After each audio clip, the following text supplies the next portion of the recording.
My dear, work and study hard and be ready to offer all you have in the service of humanity and of our poor country. These were the words of Doña Librada Avelino before her last breath. Beautiful parting words from a beautiful soul who was a pioneer in the field of modern education for the Filipino women.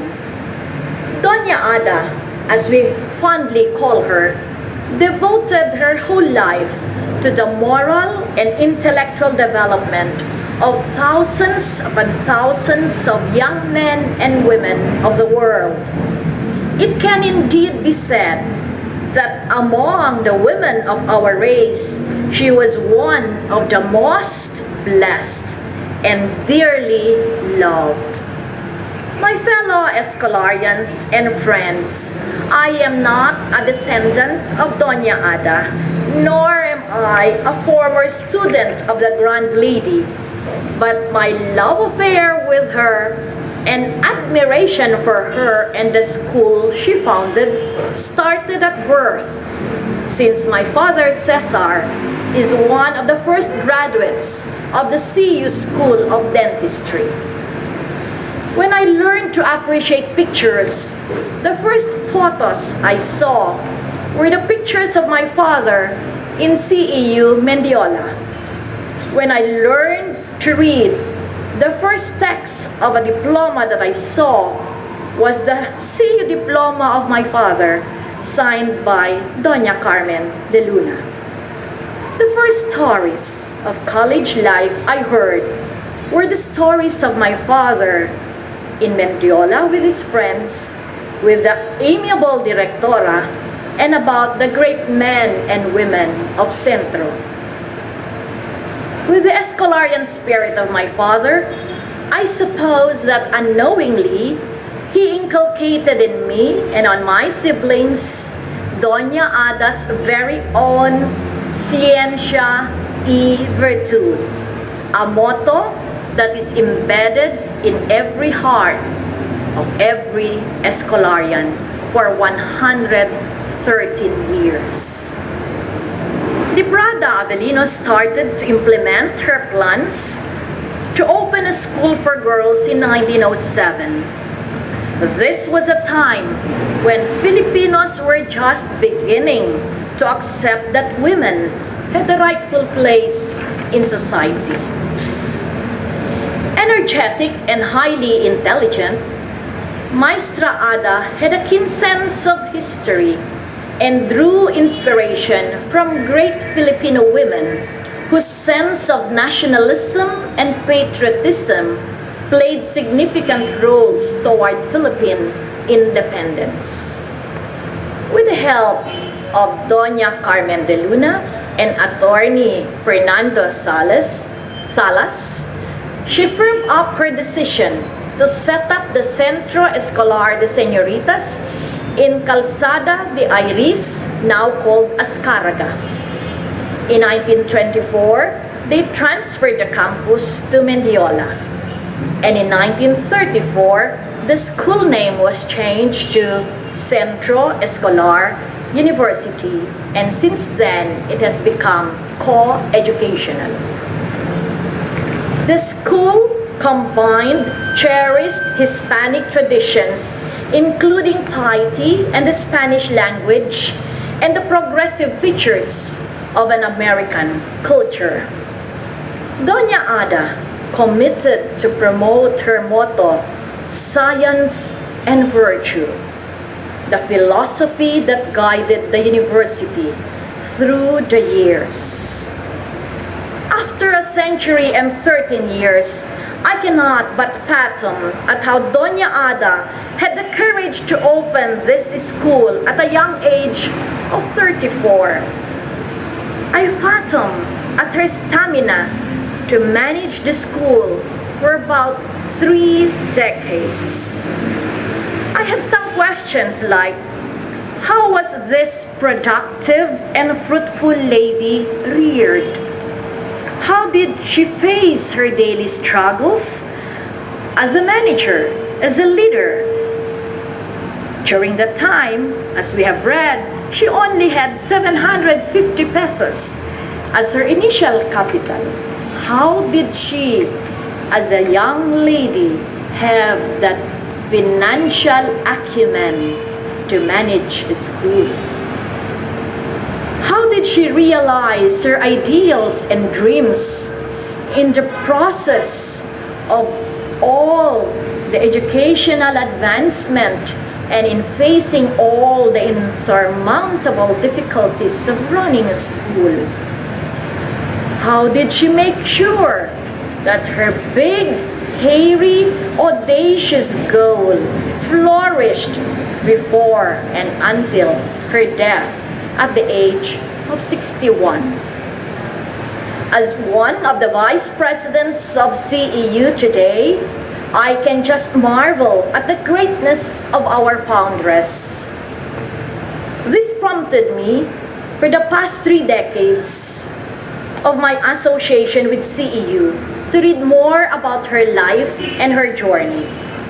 Lessons learned from my research are many, and I find them very helpful and relevant to my leadership role today.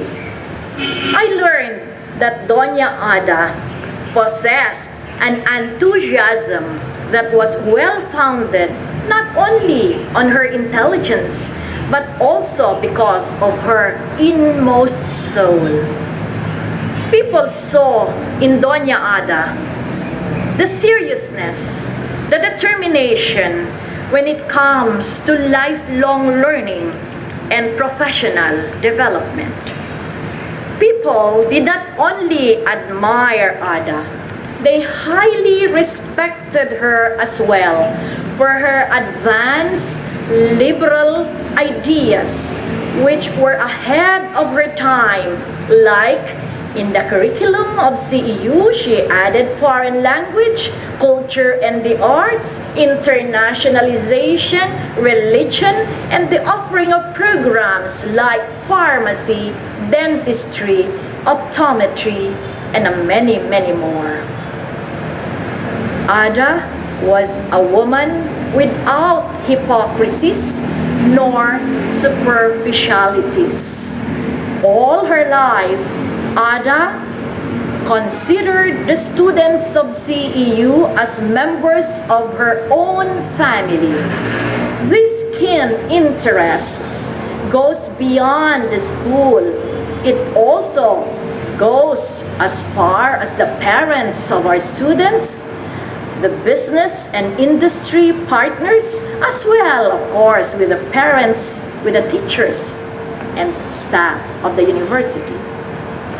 Ada was the nerve center, the very heart throbbing day and night to give life and vitality to the marvelous Centro Escolar. When the revolution paralyzed the educational activities of the country, Maestra Ada advised her students not to be excited nor complacent, but to continue their studies. Perhaps if Doña Ada were alive today, she would also adopt the motto of our dear President, Dr. Padolina now, which is continue education and engagement in the university in spite of COVID-19. After the revolution, and Malolos was declared as the capital of the country, Doña Ada said, I will teach in the national university that will be put up in Malolos. Never did it come to her mind, perhaps, that one day in 1978, CEU will come to Malolos and will rise as one of the big universities in this part of the Philippines. Doña Ada shouldered the responsibility of managing the school for 3 decades. A big responsibility that grew in magnitude that grew in complex, that grew in its programs, in its people, with a march of years. Spectacular transformation unfolded, where we saw that Doña Ada was indeed an extraordinary woman who made possible the existence of a great institution of learning, the molder of excellent citizens for the Philippines and for the world. Indeed, CEU is the climax of Doña Ada's creative genius and organizing and management capabilities. When Doña Ada passed away in 1934, she left the institution to equally dedicated educators and competent leaders. My friends, we have learned from history that great leaders are visionaries. They know what they want to be, what they want for their country and for the world, and how to make it happen. We in CEU owe much to our visionary leader like Doña Librada Avelino and to all the presidents who followed after her. We thank her co-foundress, Doña Carmen de Luna, for standing by her through the years.